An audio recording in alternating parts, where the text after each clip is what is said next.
It's time for Talk of Shame! This is a reality TV show. A reality TV cartoon parody. Yeah. In which they are being filmed for an audience. Yeah. How did they get this footage? Woo! Final six, woo! And as soon as Owen sees Justin's head, he cannot stop himself from talking about how good he looks. My bisexual king. I was offended by how many times Heather was gasping.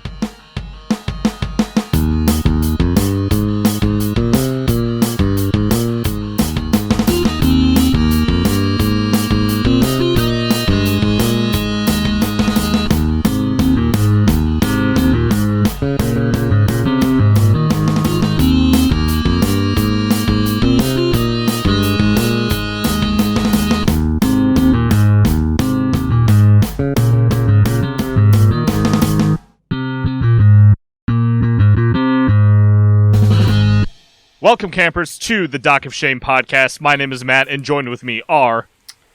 My name is Chris, and how dare Nintendo rob us of all the great franchises such as Puyo Puyo. Chris, that's My Sega. I know, I'm kidding. My name is Walsh, and guys, did you hear they just added Mario to Smash Brothers? My name is Gabe, and I will admit I'm a Metroid fucker. Like, just I'm sorry. So we are recording this on the day of the Nintendo's E3 presentation 2021. I give it an A-. It was excellent. It was really, I would also give it a 9 out of 10. Yeah. It was an excellent presentation. Don't at me. 99 out of 100, because there's no such thing as a perfect paper. Excellent. That good pull. Imagine if I graded things that way. That would be terrible. You should lose your job. I will be straight up with you. You should lose your job. No, I use rubrics and checklists. So Exactly. if the student did something, they get the points for it. Exactly. There you go. Boom. No objectivity here. Anyways, welcome to the Dock of Shame. We are going to talk about today Haute, Camp-ture. I don't think I'm pronouncing that right. I don't know. All right, hold on. I'll go to translate.google.com and find out exactly what is the Okay, hold on. pronunciation of that. I think I'm figuring it out. Okay, you're getting to the bottom of this. Haute couture is a French word. Oh, so haute Camp-ture. Okay. Haute couture, which means expensive, fashionable clothing. Well, I guess because it's like fancy living where they are. Fancy living. Yeah, Here we come. all right. Fair La. enough. Yeah, so this is a very, very different episode, a special episode, as Chris calls it in the recap, where we're not doing the competition today. They get a day off, which, despite this competition lasting for 49 days, or 7 weeks, as he said, and there only being, what was the math I did? 19 eliminations. That's a little bit more than just the 1 day off, but it's fine. just a tad. We get to go to where people go after the Dock of Shame. In fact, this is where all of our listeners will go to once they finish listening to this podcast completely. Yeah, you'll get a knock on the door. See, look, Yeah, the you'll have thing to is, pay for it yourself. It'll never end. It will never end, so you'll never get to go. Yeah. I mean, No first fancy you have living to, for you. now that you're listening to the Dock of Shame, you then have to listen to the Boat of Losers, and then you get to listen to the whatever this place is called, because I could not pick it up for the life of me. It's cartoon. It's cartoon Ponderosa. That's how I'm calling it. Cartoon Ponderosa, yeah. Ponderosa being the place that people go after they're voted out on Survivor. But only the jury in Survivor. Yeah. This is the entire cast. Well, technically speaking, at least the way that they present it in this show, this is the jury. This is the jury, yes. Chris actually does his intro from a bunch of different places on the island today, and then jet skis away before the title starts. And this reminded me of the old seasons of Survivor, where after Jeff Probst collected the votes at Final Tribal Council on the island, he would get on a jet ski or get in another vehicle of some kind, and it's implied that he jet skied from the place that they were to New York City or to LA, depending on where they were reading the votes, and then walked into the studio and would read the votes there. Okay, can I just tell you, just to pause right there, I fucking loved that. I only started seeing that near like the beginnings of me watching, and then they got rid of it because now all they start you right from the stage show for those finales. Yeah. And it's just like, man, that was so cool when he would just like have this crazy transition where he would just look like he was delivering it as if it's all the same night. Like I felt like that was so cool, and they robbed it from us because CBS reality shows always fucking rob us of good shit. I also wanted to talk about, Chris is jumping from place to place as he's talking about what's to come. One of those places looks very much like the trailer that Lashana won and then was destroyed. Yeah. And when he's there, first he says, who do they think deserves to win the $100,000? And then Chris says, the losers are about to let it all hang out. That's it. Yeah. Yep. Well, it's like, maybe it's symbolism, that part, like what they're trying to show off there, and we'll get into it, of course. Yeah, of course. All right, so Chris's jet ski changes colors when he arrives. I didn't realize that. That's great. It's red when he leaves, and then like a pink when he gets there. Perfect. That's so good. And mentions that the fate of the final 5 are in the hands of the 17 losers currently at Ponderosa. I'm going to call it Ponderosa just because it's easier to remember. Yeah, but it's basically Ponderosa. Mm-hmm. So we get this episode's kind of divided into 3 parts. The first part is seeing what all of these eliminated contestants have been up to in Ponderosa. The second part is what they think of the 5 people currently left in the game, and then the third part is a surprise we'll mention later. Although if you've seen the episode, you already know what happens. Yes. So in the first part, we get to kind of see all of these people doing some different things. We start out right away with Katie and Sadie at a poolside bar while they're talking to Noah. Sadie feels something bite her. They mentioned that it's not the sharks because they're getting seaweed mud wraps with Beth, which is an amazing joke.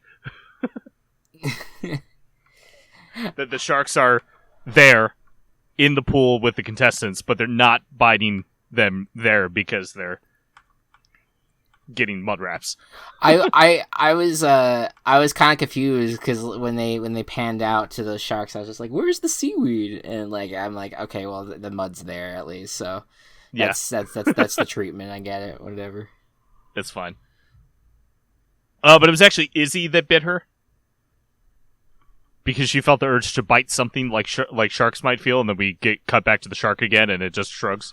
I mean, to be fair, that's like a legit thing.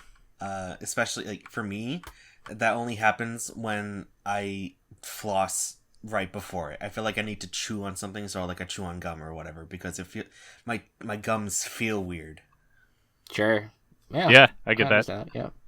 But before that, they do this whole Jaws build-up as if, they first feel something in the water and then something bites Sadie. But the whole time they're just zooming in. And it's it almost implies that Izzy ate Sadie's ass. And I'm like, oh, okay. Not great. Fair. Not great. Not good. I'll just assume it was the leg. Yeah. We cut to Jeff and Bridget, who are making out in a hot tub. Zeke is also there. And Zeke, kind of throughout the episode, tries to get closer to Jeff and Bridget making out, much to their chagrin. What energy this Ezekiel presents in this episode. I know shit gets weird with Ezekiel. That much I do remember with going forward in the series. Yeah. Bridget is also wearing Jeff's hat, which does not usually come off of his head or her head throughout this episode because they're just making out so much. Yeah. I mean, more power to them, I guess. Trent and DJ are just enjoying themselves. An eagle comes by, picks up Bunny, and drops Bunny onto the grill that Cody's on, but it's okay because Cody opens the grill and Bunny jumps into the pool. Bunny's okay. Yeah, there's many moments of this episode that's just like, oh, remember this shtick that went away when this character was eliminated? Well, it's back in full force. That's true. Cody, for example, is extremely sunburnt since getting out of his cast because he's trying to get a tan. For the ladies. His delivery is something else. Yeah, it's a lot. We see Lindsay and Tyler. Lindsay's on his lap and said, "Now, if I know how fat this place was, I assume with a PH, yes, that she would have gotten her butt kicked off the first episode. And now Tyler and her can hang out. Which one's Tyler?" Yeah, this was not really one of my favorite bits on this one. I do like Lindsay generally, but I'm like, okay. I feel like they could have figured out another way to play the stupid blonde thing. That's just me. I did appreciate seeing her again because it's just like she's just a fun character. Yeah, I agree. Zeke says yo a lot. Cut back to the pool. We're just never gonna skip right past that. There's nothing else to say. This dude was eliminated first. He just goes on about how like I love the celebrity life or whatever. Yeah, like he now has a gold chain around his neck. Like, boy, you are the peak of irrelevancy. Yeah. He's in shorts. And also, a gold chain at the pool, but he still has his like mountain boots.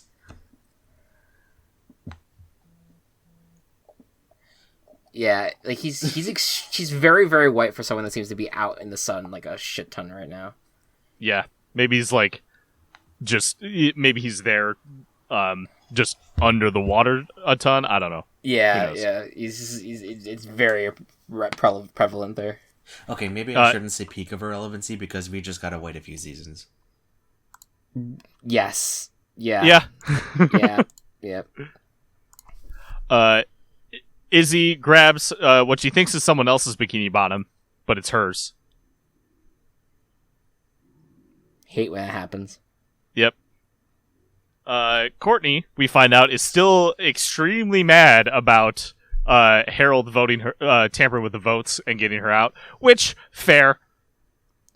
There's a level of that. There's a level of that I can understand. Yeah. No, I completely understand that frustration. Mm-hmm.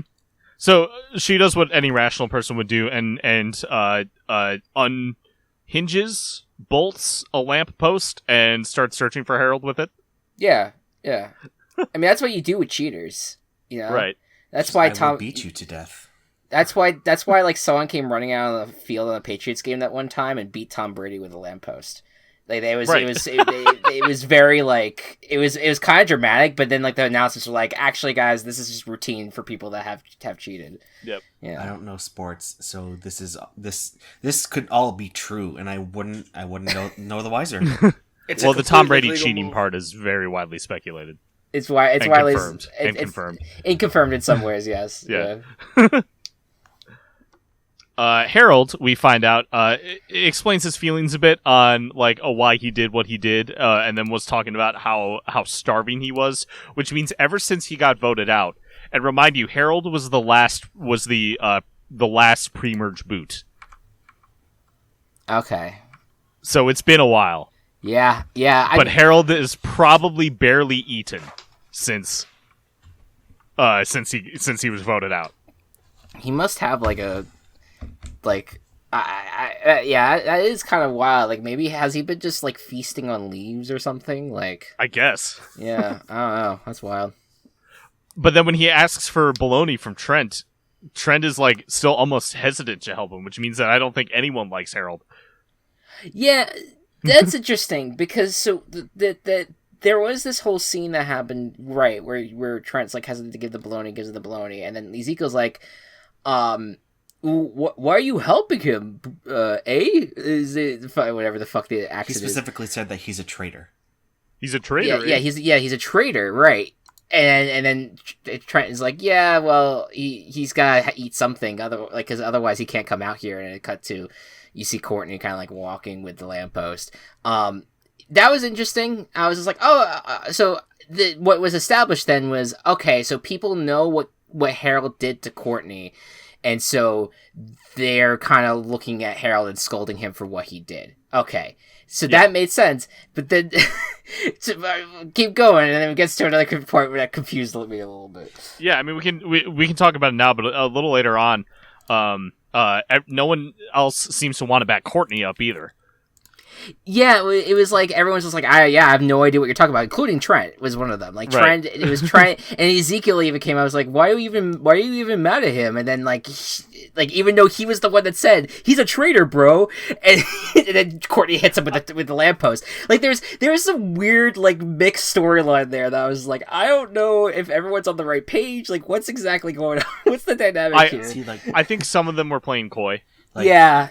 My only problem with that scene is that the bologna was far too tough and chewy. Yeah, no, I can agree with that, because usually bologna's pretty easy to sink your teeth into. Like, it's not the worst meat like that. That is some fucking thick bologna that you're biting into, and I don't know if I'm a fan of that. Love that bologna. So, for me, the real reason that they were acting this way, I don't think that Zeke or Trent are really looking down at Harold like, you are a traitor, therefore I will not help you. I think much more so, I don't want to get involved, because if I help you, I don't want to also have Courtney after me with a lamppost. That's okay. Yeah. That's fair. I do also think that Zeke, his mentality is he's cool now, you know? He was on reality TV, that's why he has the bling, that's why he thinks he's so fly, and so he thinks that he is even better than someone like Harold. Why would you even help somebody like him? Is Zeke like the most like unlikable character like in this show? Yeah. He's just kind of like, a creep. Like, Yeah. I mean, like, I know that, like, I've had my fun taking digs at Heather and Duncan and all of them, but, like, people at least genuinely like those characters.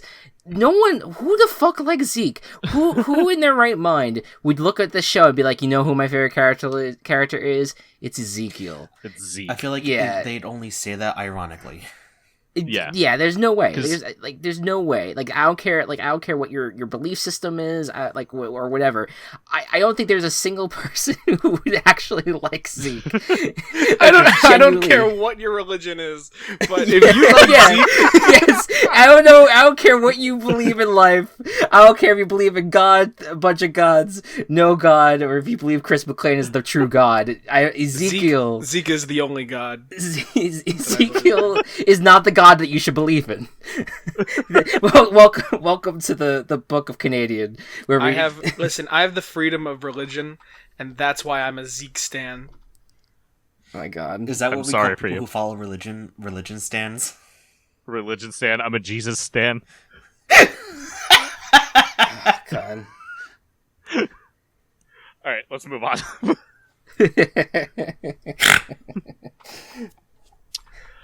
We get some more just very very minor scenes, and through these and a little bit earlier too, it turns into a bit of a clip show, which is actually a great episode kind of for us to watch, having not watched the show in like 2 months. Yeah, good catch up. Yeah, but like it's a clip show, but we see some throwbacks, some commentary, montages, and whatever else on things that have happened in the show, such as Noah saying, "Well, you can't say I wasn't a team player," and then clips of him totally not being a team player. Right. Katie and Sadie talk about their fight and say hi to their peeps back home in Toronto. Right. You were gonna say something. No. I didn't have anything specifically. I was gonna say that like, oh, maybe Noah could also be in like that category of like no one really would like say that he's a favorite. But I do think that I could see the charm. I could see that where there could be a charm to Noah that people like him Chris, for. Chris, I'm not saying this ironically. I love Noah. Yeah, I feel like currently he's kind of unbearable, but I think that there's probably an evolution that he might go under that he's actually like much more likable, especially since he goes even beyond like the 3 seasons that went down. Like he did the Amazing Race thing as well. He was in the Redonkulous Race, teamed up with Owen. Yeah, so like I know that he grows not grows necessarily, but I know like he's enough of an established character that people are like want to see him more, you know. So, and a ton of people from my understanding really liked Noah after just Island, which is also strange because of how little he was used. Yeah, I mean, I guess because like maybe they thought his like sarcasm was funny, which which it is. Like but I also think that he's also can be just very annoying in terms of his interactions with people. Yep. Courtney is continuing to go around looking for Harold. Says she's going to sue him. Coconut falls on her head, and she complains that they should have region appropriate props because they're in Muskoka, Canada, and not anywhere tropical. So snow falls on her instead. It's not just like a little bit of snow. It's like a fucking dump truck of snow. Yep. That was a semi. Yeah. I don't know if this is like a politically correct thing that happens directly afterward. Do not. I know what you are going to say. That that is not an acceptable. Like me saying like that's not an acceptable term, but it's like it's not a more commonly used term anymore for an Inuit person. So yes. So it was an individual that was riding a sleigh that landed on the snow. This was a fantastic moment. Like I felt it was a very good like producers. That to me was like a very good like producers messing with the contestants moment. That was like, okay, this is fun. This is unique. Not unique, but like it was just a funny moment that happened. And it's good. Doesn't affect the game because she's voted out. Right. Exactly. Let's see. Oh, and then Lindsay asks that guy if he's Tyler. Right. Right. Noah talks about his experiences a little more, and everyone's like, "Oh, you kissed a guy," and he keeps denying it, but he did kiss Cody on the ear at least. I totally forgot about it, and I was like, "He what?" Me too. That was like a fun like it was funny because I was just like, I do remember that moment, but it's funny that they count it, you know. Yeah. But it's a good thing too. It's a good rehashed memory. Yeah. Lindsay's excited because there's a picture of her in Starstalker magazine, even though the show. I don't know if the show has aired yet. It's very unclear if the show is like if it's live like Big Brother or if it's filmed and then aired again like in Survivor. I think in this reality it's a live showing. I don't know if they're necessarily the episodes themselves would be considered live, but yeah, I'm guessing that's like I remember when I watched like I'm a Celebrity, Get Me Out of Here, like that was a survival show that was live, that aired live at some point. So I'm guessing that it could have been. I know this is talking logistics about a cartoon, but it's just interesting to think about. I do think it could have been like that the universe had it where they would film the earlier, like a few days earlier, and then have the episode out later. Yeah, I watched that show too, and I remember 3 people specifically who were on it. Yes, I remember Lou Diamond Phillips who won. Yeah. I remember Santana, the guitarist. Okay, yeah, I do. And then I remember Patty Blagojevich, wife of former Illinois Governor Rod Blagojevich. Yeah, and then there's Spencer and Heidi Pratt, who was like That's right. the villains of that season, which was it was all wild. That whole show was very wild and very weird. Very. I was going to say that it feels very live, especially when later on they're talking about, oh, I didn't see that episode yet, where it feels like it has to be coming out at least around the same time with each one. I also really enjoyed the line. I don't know because I watched the uncensored version, but Lindsay talks about how she's in the magazine, but then she's like, oh, maybe I could be on maybe if I get an eating disorder or my boobs done, I can be on the cover. Yeah, no, that was as is. They kept that in. That was a very, very good line. That was it's problematic in some ways, but it's a very interesting line. They did change it in the censored version. They did. Okay. Yeah. So it's changed from eating disorder and boobs done to acting coach and my nails and hair done. Oh, gross.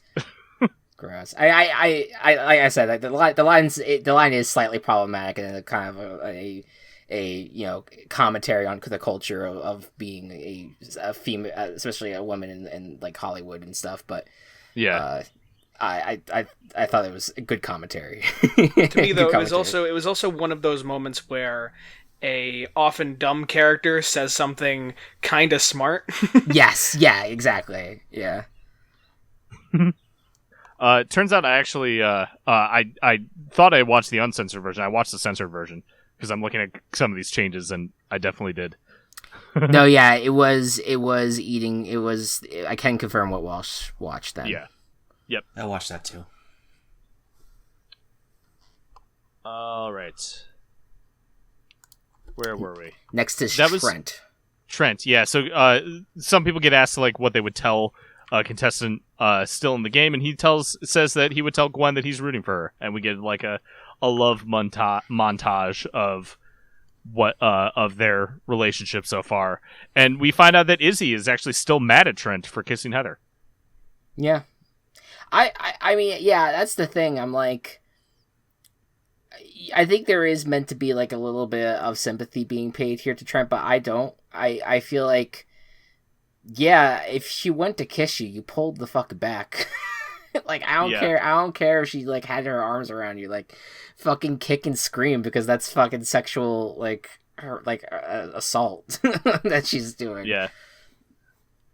All right. So after the commercial break, we get to find out what everyone thinks about the final five, and we start out with Heather. And we get things like, oh, Heather can kiss my butt. She's a total psycho that, while Courtney thinks that she's impressive, doesn't like her tactics. She's scary. She's really mean. She's bossy. And we get some, like, some flashbacks of her, like, especially in the bossy part, seeing how bossy Heather has been throughout the show. Yeah. I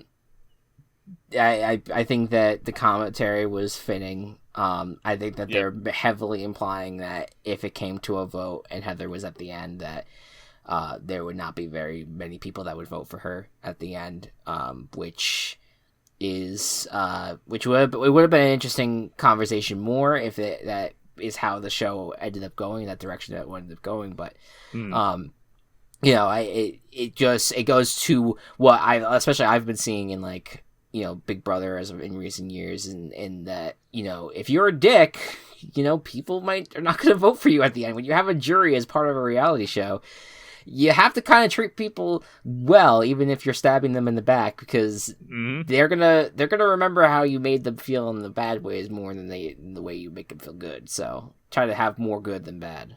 Yep. All right, who played the better game then? And this is really only a question for Chris, but sure. Provided game ends in jury vote for both of these. Mm-hmm. Who played the better game, Heather or Russell Hantz? I would have to rewatch Russell's game. I think Russell. Because I feel like Heather burned every bridge that she had. I feel True. like Russell still had an ally or two when he Oh, played. he did. You know He what I did. mean? Like, I feel like Yeah. Heather burned every bridge. Right. So I think that Russell probably did play the better game. Russell's also a real person. Right. and his I actions played were a different his game. and not yeah, a writer's yeah. Right. Okay. Right. So, and then this is a question for Gabe, because he's the only one I can ask. Gabe, who do you think played the better long game, Heather or William Afton? Listen, Walsh. I can't say Will. I can't. Not now. I'm still Not now. heartbroken. Wait, Too fuck. soon. Who's William Afton? It's from Five Nights at Freddy's. Okay, yeah, sorry, yeah, that's that's a raw subject at the moment. Yep. I still have to lick my wounds. Interesting approach. So, we hear about Duncan next. Courtney, of course, wants Duncan to win because they have a thing. Everyone knows about it, but Courtney thinks that it's still a secret, even though there's cameras and everyone is around her. Most of the commentary is about how mean Duncan is, but Bridget mentions, "Oh, Duncan's not as tough as he seems," and we get the moment about him like helping out DJ. I think there's actually only one thing said about. No, we talk more about Owen later. But like Katie and Sadie mentioned that Owen's fun, but was really mean in dodgeball. but it goes back to what I was saying earlier. Like, Owen had overall he was more good to people than bad. You know, I mean, he had his moments, and again, I've soured on Owen over the course of the season, but I mean, but generally speaking, like, Owen's just a more likable contestant than a lot of who's remaining. Mm-hmm. How dare you say that to my girl Lashana? I'm saying more. I'm saying like Owen's more likable than a majority of them. We'll talk about LaShawn in a second. LaShawn is definitely superior. We've talked about it. I also wanted to say before we go too far, I don't remember the exact line, but when Courtney is talking about how she wants Duncan to win, but doesn't think that anybody knows when everybody already knows, Noah says a line that is, I don't think my golden retriever. It's like his golden retriever drools less looking at a ribeye than you do looking at Duncan. That was solid. good. It was solid. Yeah, that was a very, very good line. I take back anything bad I said about Noah.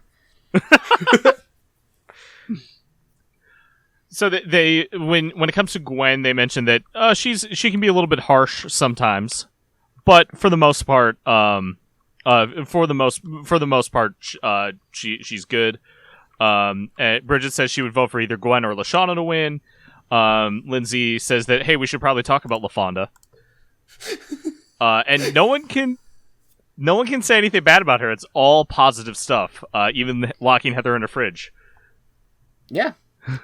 Yep. I mean, yeah. Well, I meant to say, like Gabe mentioned too, like, Lashana was basically has been a superior contestant to basically everyone remaining, both being relatively likable to everyone, or being dick to people who deserve to be treated poorly. And was a kick-ass competitor overall. Right. Good at challenges too. Really good at challenges. Right. Matt, Which you can't say about everyone. I have a question.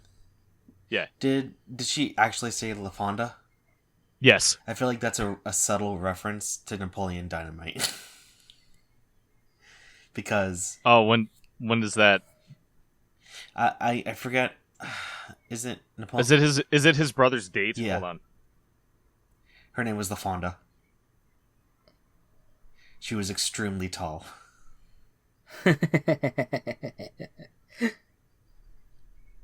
Okay, Kip. It is LaFonda, yeah. Okay. Yeah. I know my Napoleon Dynamite. Never seen it. Seen it once. I've seen it more times than I'd like to admit. It's valid. Guys, remember the Napoleon Dynamite animated? Never mind. Let's keep going. I Let's did not watch open that can actually. of worms, please. It's not good. Let's keep going.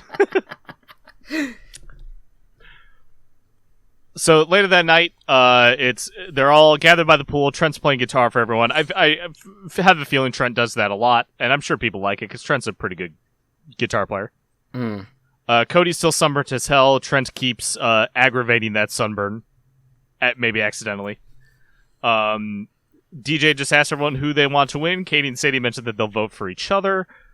Cody says that he wants Gwen to win. And then Lindsay talks about how he was denied on internationally broadcast television. And Cody actually takes it in stride. He's like, oh, thanks for pointing that out, Lindsay. And mentions as long as Gwen is happy, then he's happy. Bridget can't decide between Lashana and Gwen. Harold wants to vote Lashana, but Courtney wants to blackmail him into voting for Duncan. Beth thinks Owen should win, and then we get a fart montage of all the times that Owen has farted. Oh, it's definitely not all the times that Owen has farted. Oh, no. Yeah, No, definitely not. I only counted 18 farts in that montage. See, with one I've noticed, I feel like one of them, at least one of them, he had to have shat himself.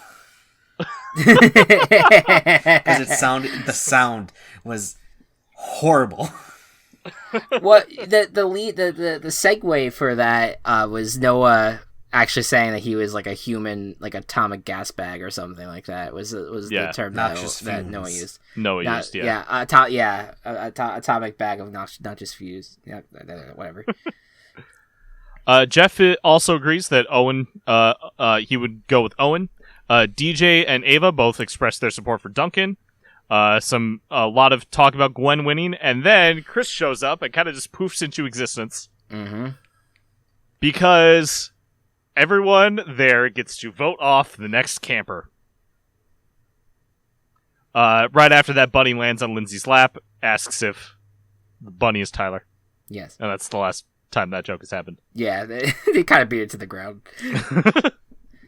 So, when it comes to who they want to come, Katie and Sadie both say that they would love for Lashana to show up because it would be so much fun to hang out with her, and so they both vote for Lashana.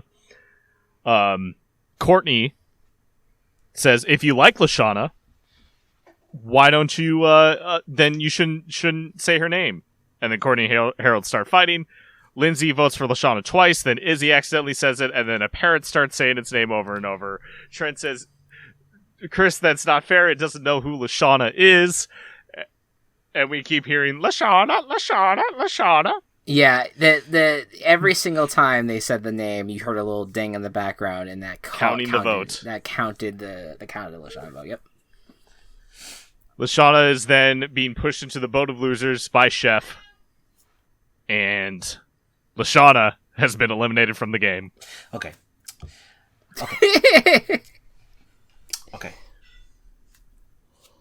What the fuck kind of bullshit is that? Like, oh my god. Like, as soon as the memories flooded in my head from when I was a child, and even then I was like, that's utter bullshit. Like, I know it's a cartoon. I know cartoons have no logic. But what the fuck kind of logical sense does that make? Listen, man. I've been pounding the table for talking about the logistics of this fucking show this entire time. So I'm glad you're on board for once. On that. Before we go further, Walsh, what was your reaction to this?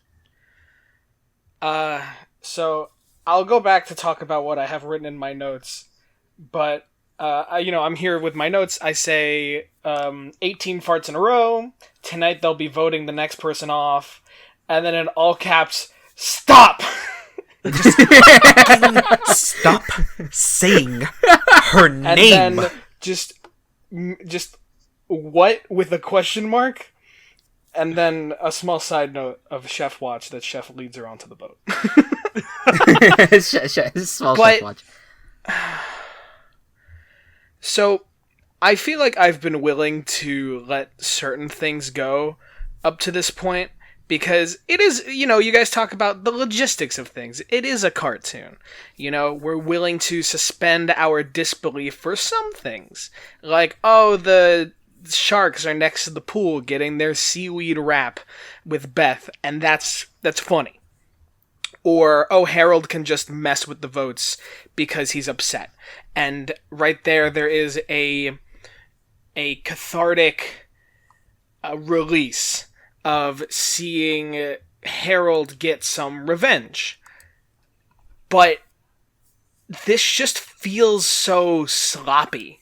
Mm-hmm. And it feels like a bunch of people were in a writer's room and we're like, all right, guys, we know the kind of order we want, so LaShonda's out next. How do we want to get LaShonda out?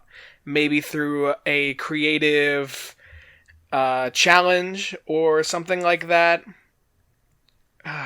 It was just the kind of BS that if this were like a reality show and they tried to pull something like this, I don't think they would ever be forgiven.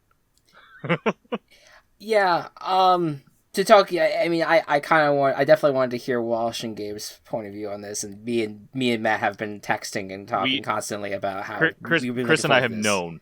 Yeah, we've been looking forward to this particular episode for a while, and I wanted to not I didn't want to be as harsh on this episode because I knew that there'd be some good criticism laid down on this one. I agree with everything that Walsh said on that, and what Gabe said as well. Like, I think that I see two sides of it, because I get the side of like, production is meant to be this tool used to bring entertainment to people and to mess with the contestants, and it's funny when they do it. And like the snow falling on Courtney, like that was funny.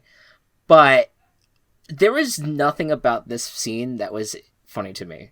And it wasn't like I took it seriously, like, oh my god, how dare they do this. It a little bit was like that because I liked LaShawna, but it was more so just like, I don't even feel like they did it well in execution, and it just felt like really it was kind of like a whiplash type scene, because the whole thing takes place in like a 3-minute window, and it was like, it felt like so much kind of like happened in that short period of time that you're like, wait, LaShawna's out of the game because a few people said her name a bunch of times, and now she's here. Like, what the fuck is going on? I want to let Matt speak on this, but as well. But I do have a idea that I feel like what they could have done with this whole situation. But Matt, you go first. Yeah, so like listening to all you guys talk is actually giving me some new ideas on the scene and new perspective on it. And it very much does feel like a satirization of like just reality TV producers. Like a satirization of real reality TV producers in terms of them coming up with bullshit things or finding bullshit reasons to eliminate people, or them just fucking something up in general, which costs someone the game, which has happened in Real Survivor. And I can go into that if you guys want the real world example, but I've just seen this as kind of like this really bullshit moment that totally fits into the character of the show as a whole.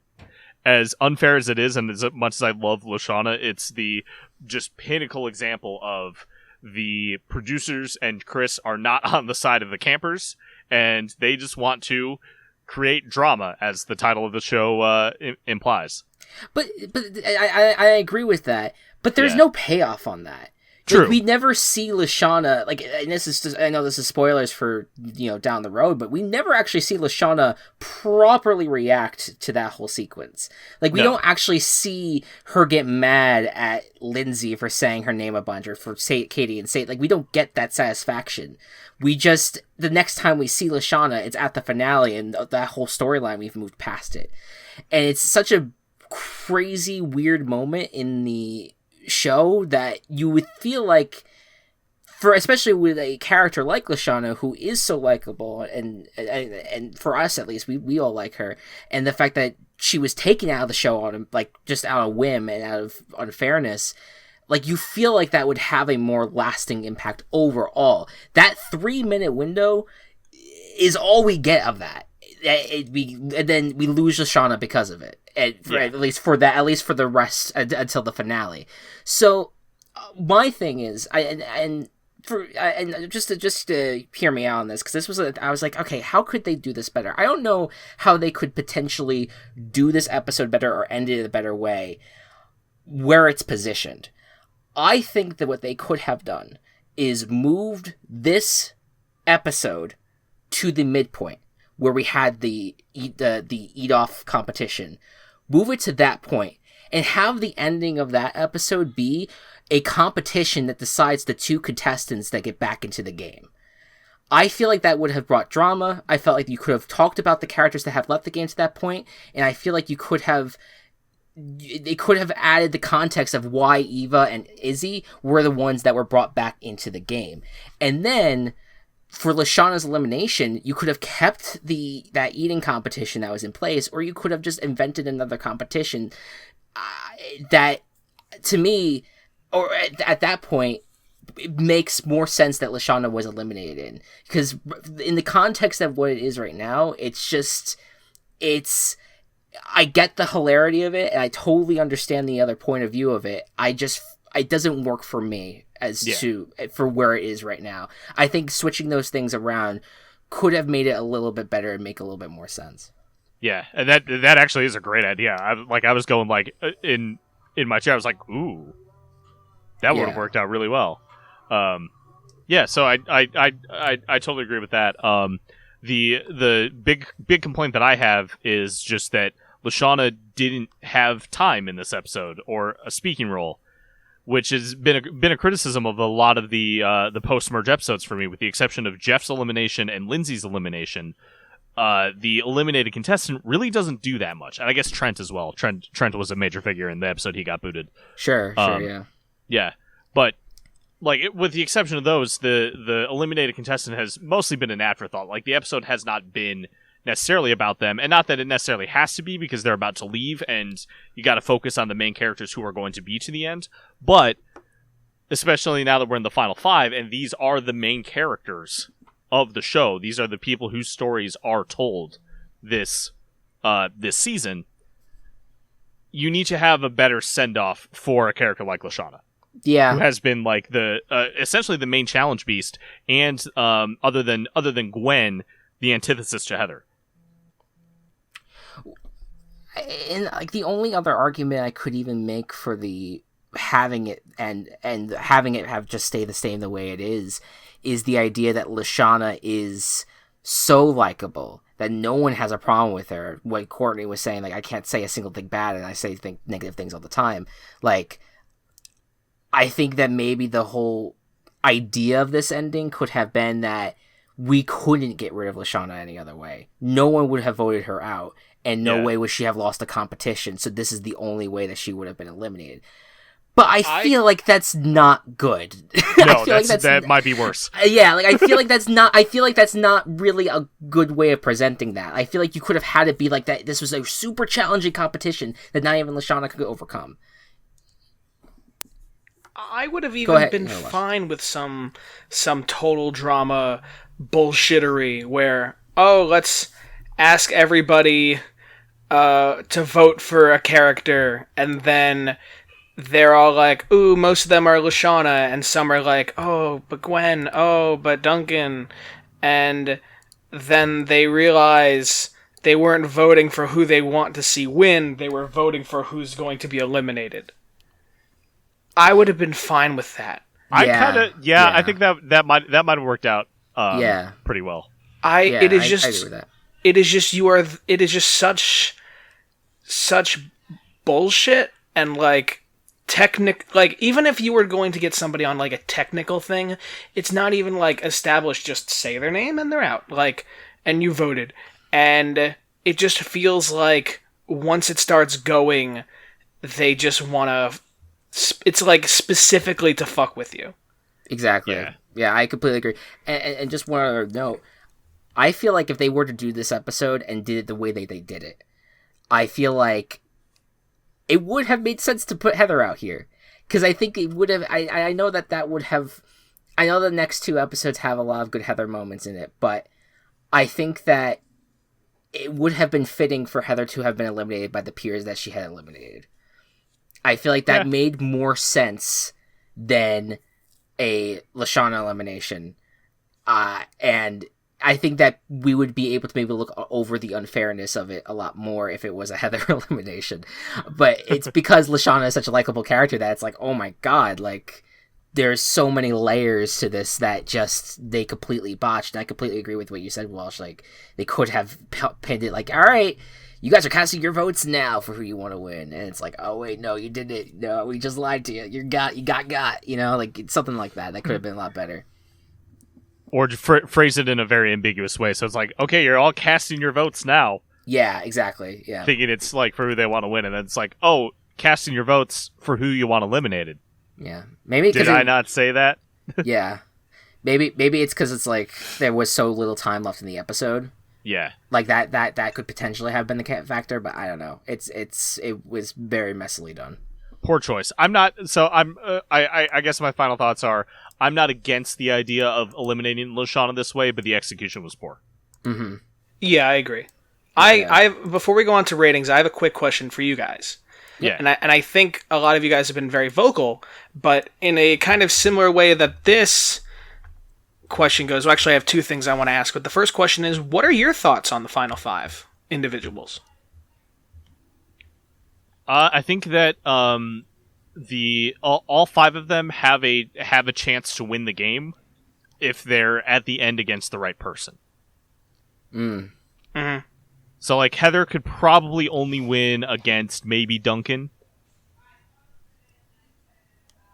As an example, Owen could probably win against anyone. Gwen could probably win against anyone, as long as depending on what their final performance was. But they've all kind of like been playing the game to some degree. I think Owen the least of all, but has been likable enough that it's okay that he's made it this far.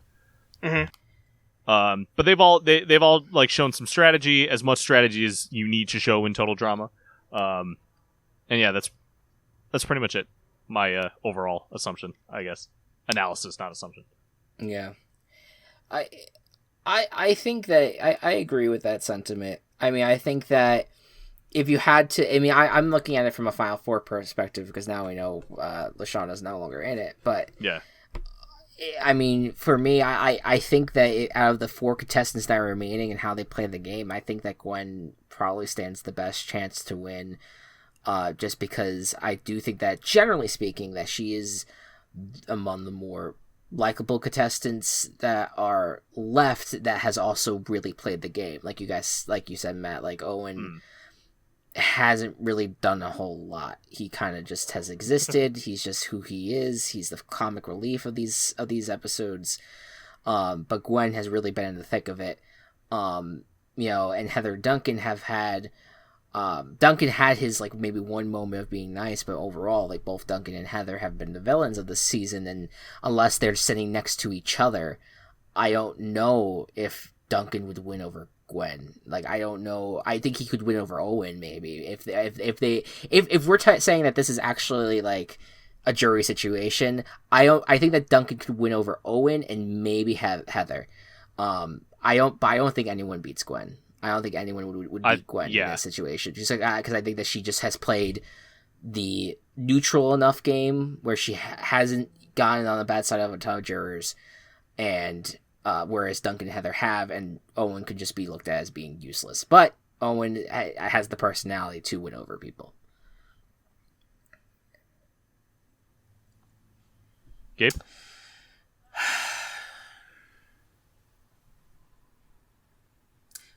Fuck everyone else. Just let Lashana win.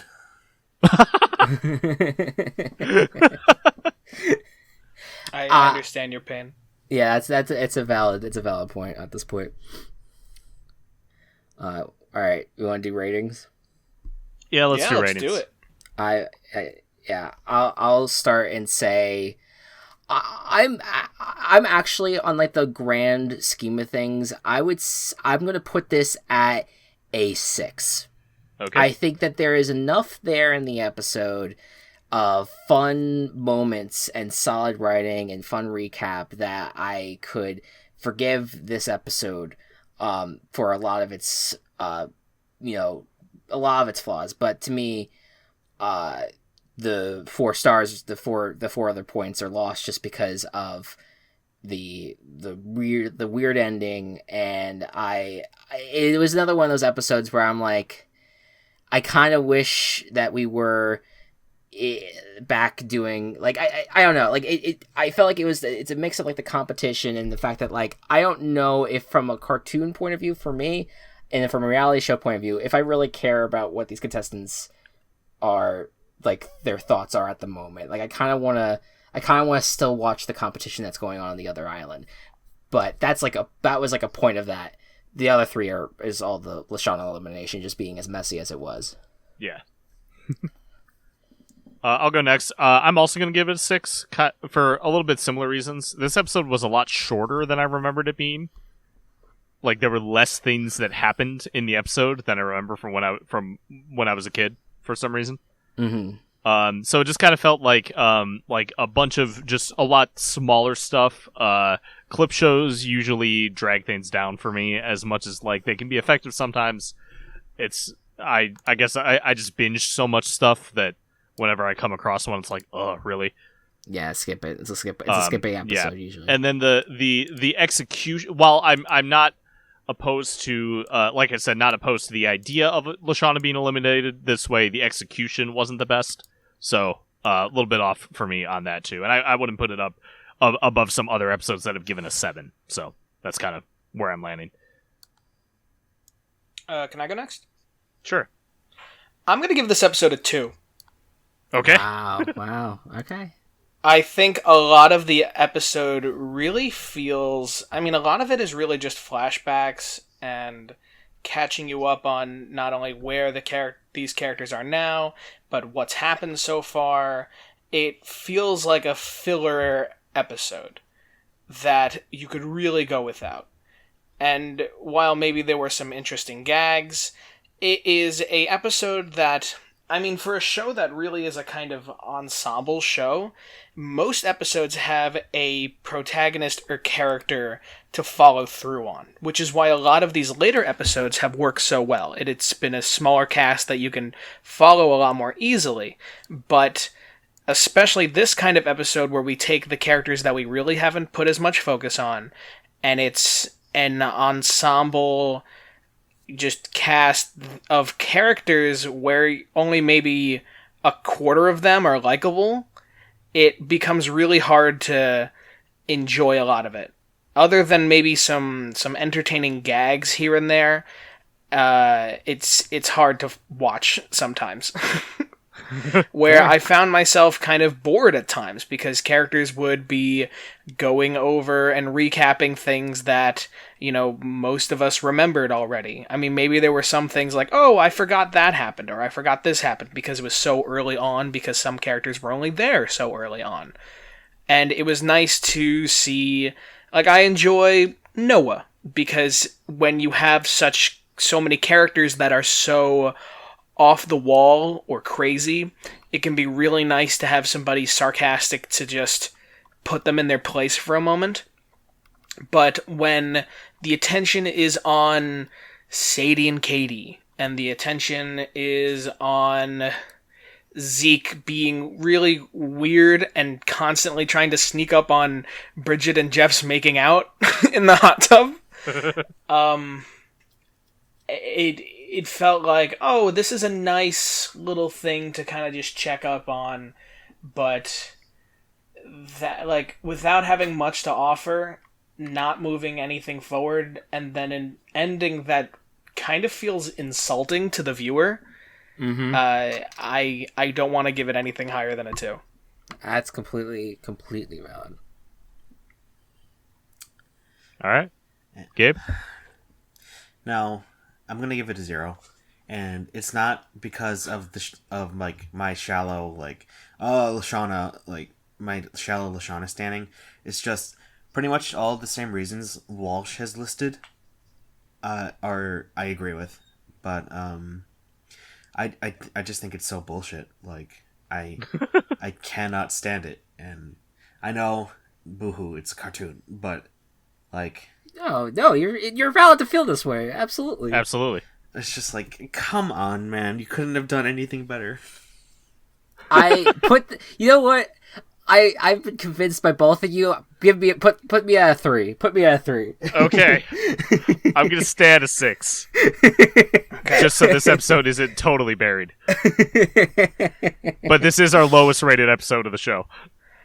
Oh yeah, it feels like the lowest quality episode so far. I'm not trying to like I'm gonna sound like I'm tuning my horn here, but I really feel like this would have fit better if this was a mid-season thing, and that this could have been just a flesh out episode, and like, oh, by the way, next episode's going to be a merge, but we want to have a few extra people to compete. Hey, let's have you guys do a competition here on the island, and the 2 people that win the challenge will get back into the game. Like, I just feel like that would have been a much more satisfactory episode. I agree, though, that, like, even if they just wanted to change and fix the way that the ending plays out, I think that would have gone a long way to kind of improving things a little bit. All right. So, before we move on to the total drama-rama, I want to just talk about Lashana just a little bit. Mm-hmm. In the sense that, I mean, going off of this whole show is supposed to be a parody of reality TV and Survivor and all those kind of shows. And a lot of the characters are supposed to be stereotypes of certain kinds of people. You have the party dude, you have the goth, you have the mean girl, you have the ditzy one. But Lashana very much, it felt like they, I mean, of course this is coming from a podcast of mostly white men, but it felt like they took a lot of racial stereotypes and then put it into a character. And then they realized, oh, this is a great character. But so much of what comes from the other characters, so much of when Heather goes to insult Lashana throughout the season, or when Harold first meets Lashana and he's like, you're big and loud. It's kind of insulting. And I can understand it if this was reality TV, and we want to make, and somebody is a bit of a villain, and they're dropping much more racist remarks like, oh, get out of here, and then, saying, like, you want to be rapper, or, just things like that. You could go back and just hear it. If that was a real person, it'd be like, oh yeah, that person's definitely just a little bit racist, and it's just an extra reason to not like them. But it is, some things are very hard to just let go when the entire show, we all know, is people sat down at a table and decided to write out the exact words that every character says. Mm-hmm. Yeah. And at least for Lashana, it felt very much so like that could be somebody's only representation, and they're constantly seeing her get hit with all of these stereotypes and insults that are often either just straight out racist or fatphobic or just gross. Like, just disgusting for people to say. Right. Which is why, and the fact that then Lashana goes above and beyond that, we all love Lashana for it. But it makes it like, I just can't let the show get past that kind of writing. Yeah. Personally. Yeah. And I'm glad that you brought that up. Yeah. I think it is like, I think that was something that really, that's why I'm like always worried about like the idea of them continuing to write shows too, because I feel like they lean so heavily on stereotypes, and that is very evident, and we didn't really call it out as much as we probably should have over the course of the season.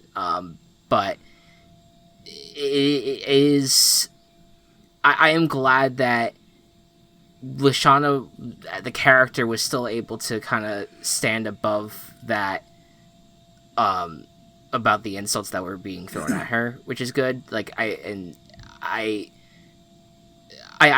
definitely don't want to give them credit on that. I just think that she was so just enjoyable and, again, likable, and like she was never doing things the wrong way like we see a lot of these other contestants do. Like, I think I appreciate who she is, while also just acknowledging that, yeah, the way that it was presented was not correct, and probably should have done. They definitely should have done a better job. Yeah. Just from a like future of the series type of thing, I do think they do get a lot better in terms of writing diverse characters without making the stereotypes their entire character. And even Lashana in the next couple of seasons that she's in is much more Lashana rather than the black girl stereotype. Yeah.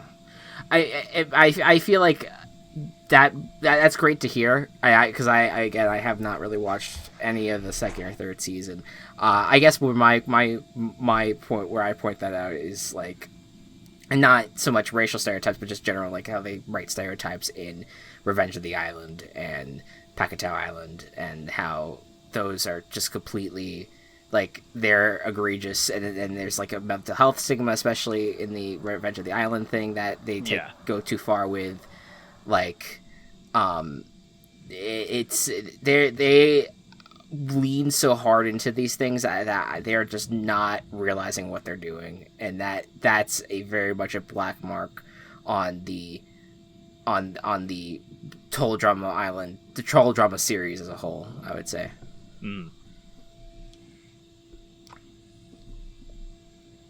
All right, after that. All right, let's get to the funnies. Get to the Total Drama Rama. So, Whiplash.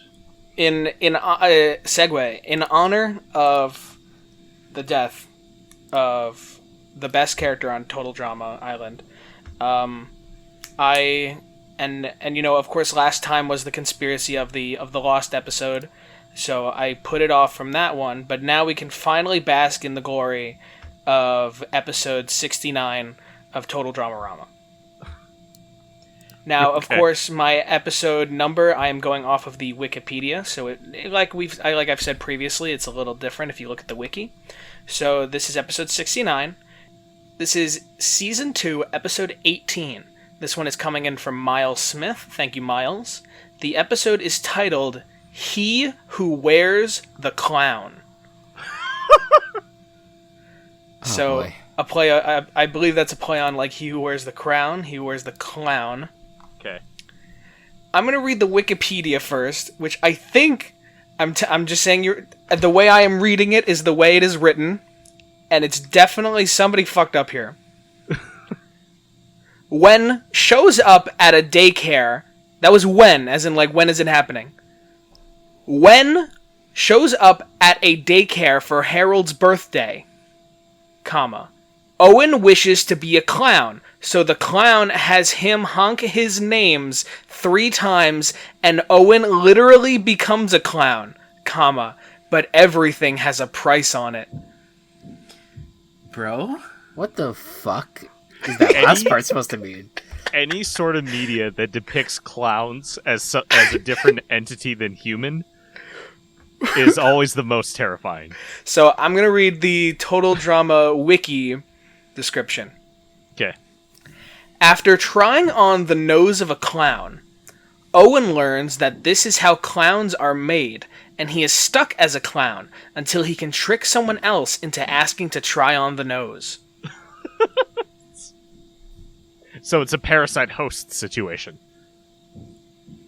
I guess so. It is just like, it is like a curse that you have to pass on to someone else. His nose just whispers to him, "Can I have ice cream?" Why do my nostrils whisper to me? Oh my god. Sorry, so I always love my little screen caps here at the end that they add. And it's, in the end, Chef tells Owen to stop clowning around. Chef honks Owen's nose 3 times. Chef wonders what happened because I think the nose just jumped to him. Owen says sorry to Chef. Chef thinks that his new nose looks great. Owens tries to explain to Chef what just happened. Chef turns into a clown. Gwen's quote, and the circle of life continues, and then it says, Chef gets attacked by a bear. But I'm just going to share this image that is Chef as a clown with his hunched neck coming out of a clown car, and it's horrifying. Oh, this should be censored. What? Yeah, he looks like a dick. He looks like a dick. I'm gonna be honest here. His neck is just so girthy. Yeah. Dude, that's just Chef.